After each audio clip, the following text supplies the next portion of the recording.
नमस्कार, मैं हूं सुशील कुमार और आप देख रहे हैं प्रवासी एक्सप्रेस। कोरोना काल में जहां अपनों का साथ छोड़ रहे हैं, 100 की कतार लगी है, अस्पतालों में बेड की कमी है, ऑक्सीजन को लेकर लोग दर दर की ठोकरें खा रहे हैं।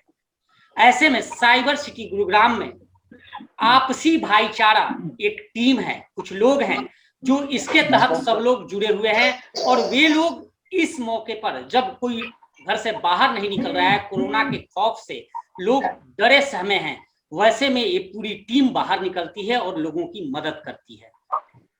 ज्यादा इस संदर्भ में मैं क्या बोलूं, खुद आप स्क्रीन पे देख रहे हैं, पूरी टीम साथ है और मैं चाहूंगा कि पूरी टीम अपना परिचय देकर खुद आज बयान करे। आज मेरे बोलने का वक्त नहीं है, आज ये सब बोलेंगे और आप सबसे कुछ अपील भी करेंगे। शुरुआत करते हैं राहुल जी से। राहुल जी एक अधिवक्ता भी हैं। राहुल जी आप बताइए पूरी टीम की और परिचय एक एक करके दें आप और अपना काम बताएं जी। नमस्कार सर, मैं एडवोकेट राहुल तुतेजा हूँ। मैं एक अधिवक्ता हूँ और गुड़गांव कोर्ट में प्रैक्टिस करता हूँ और मुझे भी कोविड पॉजिटिव 18 अप्रैल को कोरोना हो गया था और मैं घर पे ही आइसोलेशन में हूँ। और घर से ही हमारा एक ग्रुप है, हमारा भाईचारा। हम लोग घर से ही, जो घर से काम कर सकते हो घर से काम कर रहे हैं और जो फील्ड में काम कर सकते हो फील्ड में काम कर रहे हैं। हमारे ऋतुराज जी हमारी टीम में, जतिन खत्री जी हैं, नंद किशोर जी हैं, अंकित यादव जी है, सिद्धार्थ भाटिया जी हैं, राकेश जी है, हमारी टीम में गौतम सैनी जी है, हमारी टीम में सुनील सैनी जी है। ये लोग फील्ड पे काम कर रहे हैं। जो गरीब लोग हैं उनकी सहायता कर रहे हैं, जो दाह संस्कार नहीं करवा सकते उनका दाह संस्कार कर रहे हैं। और हम लोग किसी को कोई फाइनेंशियली कोई हेल्प कुछ नहीं दे रहे। और अब जतिन खत्री जी बताएंगे आगे के बारे में। जी जतिन जी।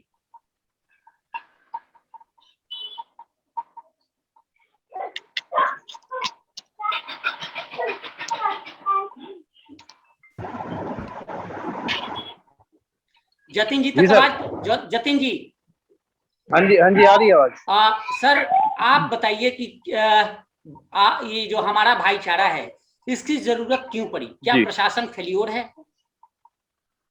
सर प्रशासन के कार्य हमने देख लिए थे। प्रशासन के कार्य को देखते हुए हमें भाईचारा ग्रुप हमने बनाया, क्योंकि आपने देखा होगा जिस तरीके से अभी गुड़गांव में हाहाकार मचा ऑक्सीजन को लेके, हॉस्पिटलों में बेड नहीं थे, तो मारामारी इतनी हो चुकी थी कि लोग इतने परेशान थे। उसको देखते हुए हम सब भाइयों ने ये फैसला लिया कि हमें एक ग्रुप बना के लोगों की कैसे मदद करनी है।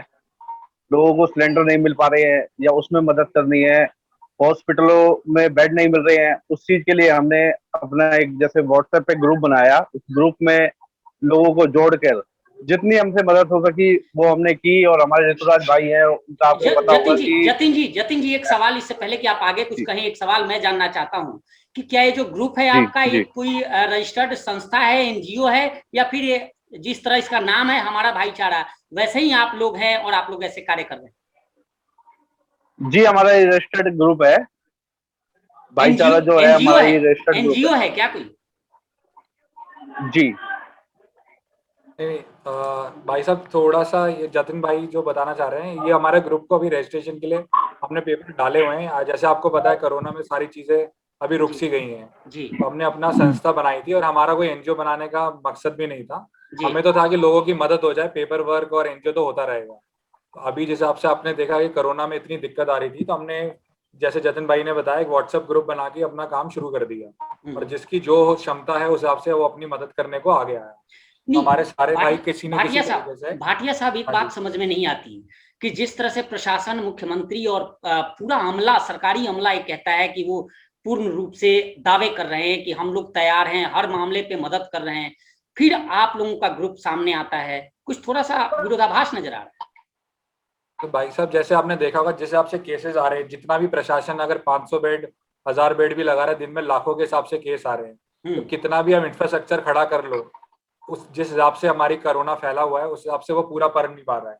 चाहे प्रशासन हो, चाहे सोशल वर्कर्स हो, या कोई भी आदमी जो आगे आके मदद कर रहा है। आज हम 15-20 लोग हैं, हमारी क्षमता ही खत्म हो जाती है क्योंकि हमारे पास दिन में 100-200 फोन आ जाते हैं और हम भी, जायज है कि हर किसी की मदद हम भी नहीं कर पाते। लेकिन जिस हिसाब से चीजें फैली हुई हैं वो एक चेन की तरह चल रही है और चेन रुकने का भी नाम नहीं ले रही है। तो इसलिए एक जो पिक्चर नजर आ रही है ओवरऑल इंडिया के बारे में कि हर तरह से इंडिया फेल हो रहा है, तो हमें एक छोटी सी कोशिश है कि अपनी इंडिया की, कंट्री की इमेज अच्छी करनी और एक लोगों की सहायता करनी।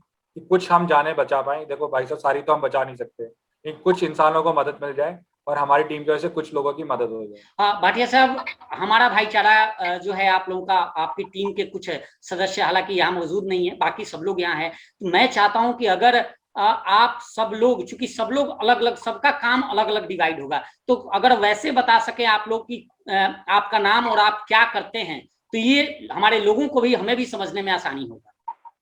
तो भाई साहब, सबसे पहले मैं रितु भाई की बात करना चाहूंगा, जो अभी इस ग्रुप में है नहीं, जी क्योंकि वो एक ऐसे हैं, हम भी फिर भी आज घर पे आपको नजर आ रहे हैं, लेकिन वो भाई ऐसा है कि 24/7 वो रोड पे ही आपको मिलेगा। चाहे किसी की सहायता कर रहा होगा, अपने जेब से अपना खर्चा नहीं करके लोगों की मदद कर रहा होगा, पर आज भी वो फोन नहीं उठा रहा, क्योंकि किसी न किसी कार्य में किसी न किसी की मदद ही कर रहा होगा। तो वो एक लौता ऐसा इंसान है जो 24 घंटे में से मैं कहूँगा 48 घंटे ग्राउंड पे है। हम तो फिर भी 5 घंटे 4 घंटे जा पा रहे हैं, या जितनी क्षमता है वो कर पा रहे हैं। तो सबसे पहले मैं चाहूंगा आप रितु भाई का नाम लें, क्योंकि वो हमारे लिए एक इंस्पिरेशन अभी सही में हमारे ग्रुप के लिए बना हुआ है। जिस हिसाब से वो बिना डरे, बिना कुछ करे, क्रिमिनेशन ग्राउंड हो, सिलेंडर भराना हो या किसी की मदद करना हो, वो वहाँ हर जगह खड़ा मिल रहा है आपको। जी ये हमारे रितु भाई का परिचय है। बाकी भी सदस्य हैं, उनसे भी जानना चाहेंगे। बाकी हमारे राकेश भाई हैं जो अभी जिन्होंने ज्वाइन किया। राकेश भाई, आप अपने बारे में बता सकते हैं? राकेश, क्या राकेश का म्यूट पे है? जी नंद किशोर जी हैं। नंद किशोर जी, आप हमारे भाईचारा में आप क्या करते हैं? सभी छात्रों को नमस्कार। मेरा भाईचारा ग्रुप में सर, मेरे को हमारे जो बड़े भाई जी हैं, सिद्धार्थ भाटिया जी, ऋतुराज भाई जी, इन्होंने जो काम सौंपा हुआ वो हमारा है खाना प्रोवाइड करवाना। जो भी कोविड का पेशेंट है तो उनके घर में सुबह शाम का खाना, जैसे कॉल आते हैं हमारे पास कि भाई यहाँ पे कोविड पेशेंट है, इनके पास खाने के लिए नहीं है, तो हम उन्हें खाना प्रोवाइड कराते हैं। जी, अच्छा, आप खाना प्रोवाइड कर रहे हैं आप लोग? हाँ जी। तो ये खाना कहाँ से, क्या की संस्था से, या पैसे कहाँ से इकट्ठा करते हैं आप लोग? नहीं जी, पैसे तो देखो अपने पास से ही लगाते हैं। अभी किसी संस्था ने तो हमें दिया नहीं है कि भाई संस्था से अपने घर से बनवा के ले जाते हैं फिलहाल तो। और आगे अगर कोई आएगा आगे भी देने के लिए, भाई आप हम दे रहे हैं आपको, आप प्रोवाइड करो, तो हम वो भी करेंगे। जी, अंकित जी, आपकी क्या भूमिका है इस पूरे कार्यकलाप में? जी, सबसे पहले तो आपको नमस्कार, सभी दर्शकों को नमस्कार। मैं एक बात बताना चाहूंगा कि ऋतुराज भाई जिनके बारे में हम अभी बात कर रहे थे, मेरी उनसे भी फोन पे बात हुई है, वो भी जल्दी ही हमसे कनेक्ट होने वाले हैं। बिल्कुल हो गए हैं ऋतु जी, आपका बहुत बहुत स्वागत है, और आपसे गुजारिश है कि फोन अपना फ्लैट कर लें, जिससे आपका चेहरा साफ साफ दिख सके। जी जी जी, नमस्कार जी। जी जी, माफी चाहूंगा एक्चुअली, क्योंकि तकरीबन मैं 3-4 बजे आकर के कहते ना कि थक जाते हैं। ऑब्वियसली बात आपको भी पता है कि मॉर्निंग में, क्योंकि इलाकों के बीच में क्या है ना कि हीट वैसे है और टेम्परेचर वैसे है, तो नहा धो करके फिर सो गया था, तो इसके लिए माफी चाहूंगा अभी जी। बिल्कुल। सबसे पहले तो रितु जी, आपकी खबर हम लोगों ने दिखाया था, बड़ी अच्छी स्टोरी लगी, काफी लोगों ने सराहा। उसके बाद हमने यह कोशिश की कि ये पूरी टीम को क्यों न दिखाई जाए, क्योंकि इस माहौल में जब सब लोग डरे सहमे हैं, अपने घरों में कैद हैं, और वैसे में आपका जो हमारा भाईचारा है, जो आपका ग्रुप है, वास्तव में बहुत बेहतरीन, मानवता का बहुत बेमिसाल उदाहरण है, हम ये कहें। और काफी लोगों ने सराहा है आपके वीडियोज को, जिन्होंने भी ये खबर देखी। हालांकि जो तस्वीरें देखी उससे काफी लोग भयभीत थे, लेकिन आप लोगों के कार्यों को बहुत सराहा, और यही वजह है कि हम आज आप सबके साथ हैं। और हम उन सबको, जिन्होंने मांग की थी कि इस पूरे ग्रुप को दिखाया जाए, एक एक व्यक्ति को चेहरे के दिखाई जाए, जो आज कोरोना, जहां मौत का खौफ है, वहां आप लोग भारी पड़ रहे हैं, आप लोग मानवता की मिसाल पेश कर रहे हैं। ये कंसेप्ट ऋतु जी कहां से आया, ये बताएंगे आप?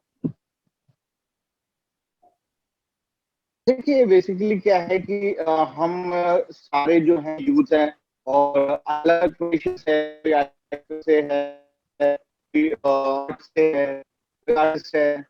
और किसी का डेयरी का काम है, तो फार्मिंग से जुड़ा हुआ है। तो इस तरीके का हमारा जो ग्रुप है वो ऑलरेडी पहले से था, और काफी टाइम से हम समाज के लिए ना कि अलग अलग एक्टिविटी करते आ रहे थे। लेकिन जब कोरोना काल जब ये स्टार्ट हुआ दूसरी लहर, जी तब देखा कि एक ना तो कोई जो राजनेता है वो बाहर आ रहा है, ना सरकारी काम कर पा रहा है। जी तो एक हमने डिसाइड किया कि चलिए कुछ जो आदमी अपने हाथ से कर सकता है वो क्यों ना हम वो किया जाए। तो कुछ लोगों ने जैसे खाने की जो है अंकित और किशोर ने खाने पीने की व्यवस्था संभाली। कितने कहते हैं ना कि जो कातर हॉस्पिटल वहाँ पे गेस्ट आपकी व्यवस्था आवाज क्लियर नहीं आ रही है। अगर आप हो सकता है कि नेटवर्क या किसी तरह की कोई प्रॉब्लम है आवाज। बस हमारे दूसरे भाई सुनील कुमार सैनी इसको विस्तार से बता सकते जी हैं। जी जी सुनील जी प्लीज। सुनील जी आप बता सकते हैं हमारे कार्यों के बारे में। सुनील जी आपकी ऑडियो म्यूट है। जी माफी चाहता हूँ साथियों, मेरा नाम सुनील है और जैसा कि ऋतुराज जी बता रहे थे अभी कि हम सभी लोग लगभग 8-9 सालों से समाज सेवा में कहीं ना कहीं किसी न किसी समाज सेवा में लगे हुए थे। कोरोना काल से पहले, दूसरी लहर से पहले लगभग हम सब लोगों ने इकट्ठा होकर सोचा कि क्यों ना एक ग्रुप बनाकर लोगों की मदद की जाए। तब हमने भाईचारा का निर्माण किया, ग्रुप का निर्माण किया, हमारे जिसका नाम रखा। हम इसको रजिस्टर्ड कराने वाले थे पर कि ये जो है कोरोना के समय में थोड़ा दिक्कत आ गई। देखिए सुनील जी ये तो सारी बातें पहले भी हो चुकी है। मैं यह जानना मतलब जो लोग भी ये देख रहे हैं वो ये जानना जरूर चाहते होंगे कि आप लोगों के अंदर एक कंसेप्ट कहाँ से आया कि इस तरह काम करना चाहिए, और क्या मौत का खौफ आप लोगों को नहीं है? ऐसा नहीं है, इसमें से अधिकतर लोग कोरोना की पहली लहर में काम कर चुके थे सिविल डिफेंस संस्था के साथ जुड़ के। हमें डर नहीं है। अभी मैं खुद भी सेल्फ आइसोलेशन में हूँ, वकील साहब के साथ ही मैं लगभग बीमार हुए थे। हम घर से ही काम कर रहे हैं जितना हो सकता है। बात यह है कि कहीं ना कहीं है ना, जो सिस्टम है वो हर व्यक्ति तक नहीं पहुंच सकता है। अच्छा, तो वहां पे कुछ ना कुछ समाज सेवियों को आगे आना पड़ता है। तो जो हमारी टीम काम कर रही है वो हम वही कर रहे हैं। हम लोगों की मदद कर रहे हैं बिना पैसा लिए। किसी को बेड्स नहीं मिलते हैं तो वहां देखते हैं कहाँ पर बेड फ्री हैं, उनको सही मार्गदर्शन देते हैं। किसी को जैसे कोई एक कार्यक्रम देख रहा हो कोई व्यक्ति और उसके पास उसे बेड चाहिए, तो आप लोग किस तरह करते हैं? आपसे किस तरह वो व्यक्ति संपर्क करे कि उसे बेड मिल जाए, उसे ऑक्सीजन मिल जाए या उससे दाह संस्कार में मदद मिल जाए? ये सब चीजें तो हमने फेसबुक पे अपने पेज। जी सुनील आप बोलिए। जी सिद्धार्थ जी आप बताएं एक बार। सिद्धार्थ जी तो सर जैसे सुनील भाई हमारे बता रहे थे कि सबसे पुराने जो कार्यकर्ता आपके सामने वो सुनील कुमार सैनी है जी। मैं भी सुनील कुमार सैनी से 7-8 साल से पहले से मिले थे, तो लेकिन इन्हीं से इंस्पिरेशन लेके और ऋतु भाई साथ साथ हम जुड़ते गए। अभी हमसे लोग मोबाइल पे व्हाट्सएप पे संपर्क करते हैं और आपने देखा होगा आजकल इतने फॉरवर्ड चल रहे हैं कि किसी ने भी फॉरवर्ड कर दिया, नंबर दे दिया। लेकिन हमारी टीम ज्यादातर ट्राई करती है कि ग्राउंड पे जाके उस जगह पे पता लगा पाए कि ऑक्सीजन मिल रही है, उस जगह बेड अवेलेबल है या नहीं है, या खुद से 15-20 फोन करके चेक करके फिर ही हम लोगों को सही राह की सही डायरेक्शन में हम लोगों को इंफॉर्मेशन देते हैं जी। तो इस तरीके से लोगों की थोड़ी मदद ज्यादा जल्दी हो पाती है और थोड़ी सही से गाइडेंस मिल पाती है। और भाई रही बात सर भाई साहब कंफर्मेशन की, वो तो हम सरकार भी नहीं दे पा रही है। हम तो एक मदद करते हैं कि हम जो इन्फॉर्मेशन दें हमारे किसी साथी ने उसे चेक करा हुए और वो एक इन्फॉर्मेशन फुल प्रूफ हो, बाकी कोई बेचारा जो परेशान है ऑलरेडी भटक रहा है। एक सवाल मेरे जहन में यह आ रहा है कि अभी कोरोना काल में शव के पास जाने की इजाजत नहीं होती, यहाँ तक परिजनों को भी शव नहीं सौंपा जाता। ऐसे में आप लोग जाते हैं, क्या प्रशासन आपको अलाउड करता है या आप किस तरह से प्रक्रिया अपनाते हैं? आपको कैसे पता चलता है कि ये शव लवारी से या इसके दाह संस्कार के लिए आप आगे आते हैं? देखिए इसके लिए मैं आपको छोटी सी चीज बताऊं। जो प्रोटोकॉल है, जो सरकारी प्रोटोकॉल है, वो प्रोटोकॉल ये है कि अगर किसी व्यक्ति की कोरोना से डेथ होती है हॉस्पिटल के अंदर तो उसकी जो बॉडी है वो परिजनों को नहीं सौंपी जाती। नगर निगम जो है उनकी बॉडी पिक करता है और वो क्रिमिनेशन सेंटर पर लेके आता है और वो वहां पे उनको क्रिमिनेट करता है। लेकिन ये जो प्रोसेस है वो जो ऑथराइज्ड और जो रजिस्टर्ड हॉस्पिटल है वही फॉलो करते हैं। जो छोटे हॉस्पिटल है जो स्टार्टिंग से लेकर के अभी तक जो काम कर रहे हैं वो जो बॉडी है वो परिजनों को सौंप देते हैं, जो आउट ऑफ द वे जहाँ पर ये काम कर रहे हैं। तो ये तो इसके इलीगल, ये तो अलावा पूर्णतः बहुत इलीगल है। सारे, जो हाँ बिल्कुल बिल्कुल, लेकिन जब किसी परिजन को बॉडी सौंप दी जाती है और उसे बोल दिया जाता है कि जी आप एम्बुलेंस बुला करके अपनी बॉडी लेके चले जाइए, तो स्टार्टिंग में क्या था कि जैसे आपको पता है कि एम्बुलेंस के जो चार्जेस है वो बहुत ज्यादा चार्ज किए जा रहे थे, और हमने अपना जो नंबर है वो फ्लैश किया था कि अगर किसी व्यक्ति को कोई आवश्यकता होती है इस तरीके की, वो हमसे संपर्क कर सकता है। तो लोग हमसे संपर्क कर रहे थे, और वो हम अपनी एम्बुलेंस, और कहता ना कि रवि काबरा जी है, द अर्थ सेवियर फाउंडेशन है, उनके थ्रू कहता ना कि उनकी एम्बुलेंस है, उनकी एम्बुलेंस को हम इस्तेमाल करते थे। हमारे पास जो खुद की एम्बुलेंस है, शव वाहन है, जो शमशान घाटों की शव वाहन है, हम उनको इस्तेमाल करके उनकी बॉडी को पिक करते थे, और उसके बाद में हम क्रिमिनेशन सेंटर तक ले जा करके उनको क्रिमिनेट करवाते थे। तो उस टाइम क्या है कि हम जब ये प्रोसेस अपनाते हैं, तो हम जो सरकारी गाइडलाइंस है, जिसमें जैसे पीपी किट है, ठीक है, वो बॉडी ऑलरेडी हॉस्पिटल्स मोस्टली जो है वो बॉडी पैक करके देते हैं। कुछ डेथ जो हुई है वो एम्बुलेंस के अंदर ही हो जाती है, उसे क्योंकि बेड्स की कमी थी, ऑक्सीजन की कमी थी, तो उनकी वजह से ज्यादातर मैं ये कहूँगा बीमारी से कम और सुविधाओं के कम होने के कारण जो है वो ज्यादा डेथ हुई। ओके, जो ऑक्सीजन की कमी से इस पूरे ऋतुराज जी इस पूरे प्रकरण में प्रशासन का कितना सहयोग मिलता है आप लोगों को? देखिए, प्रशासन का मैं सहयोग हमारे को फिलहाल नहीं मिल पाया है, क्योंकि हमने कहता ना कि प्रशासन के उच्च अधिकारी हैं, उनको भी कांटेक्ट करने की कोशिश की, लेकिन वहां से हमारे को कोई रिस्पांस नहीं मिला। उनको हमने टेक्स्ट भी किए, लेकिन उस तरीके का कोई रिस्पांस नहीं मिला। हालांकि सीजीएम मैम है जो, उनसे थोड़ा बहुत कहता ना कि हमारी एक दो मीटिंग्स हुई और उनकी तरफ से हमारे को रिस्पांस मिला, क्योंकि बहुत सारी जो इस टाइम डेथ हो रही है वो ऑलरेडी जो होम आइसोलेशन में है लोग, बहुत सारे लोग ऐसे हैं जिनकी जो कोविड रिपोर्ट्स हैं वो आई नहीं होती हैं और उससे पहले ही वो मर जाते हैं। उस सिचुएशन में थोड़ी सी दिक्कत होती है, क्योंकि अगर किसी व्यक्ति की डेथ होम आइसोलेशन में हो चुकी और उसकी जो कोरोना की जो रिपोर्ट है वो हुई नहीं है, ऐसे में निगम क्या है कि विदाउट रिपोर्ट उनको क्रिमिनेट नहीं करवाता। बिल्कुल, चलिए आप वास्तव में आपका जो भाईचारा है, ये जो ग्रुप है, हम सबकी प्रार्थना है कि ऐसे ही कार्य करते रहे और आप सब लोग स्वस्थ रहें, कोरोना का प्रकोप से आप लोग बचें, और वास्तव में बेहतरीन आप सब कार्य कर रहे हैं। इस छोटी सी शॉर्ट नोटिस पे सबको जुड़ने के लिए आप सबका बहुत बहुत धन्यवाद, शुक्रिया। फिलहाल हमारे भाई साहब दो साथी रह गए, बस उनका भी मैं चाह रहा था एक बार इंट्रोडक्शन हो जाए। एक राकेश भाई हैं और एक हमारे रंजीत भाई हैं। जी बिल्कुल, राकेश भाई। राकेश जी।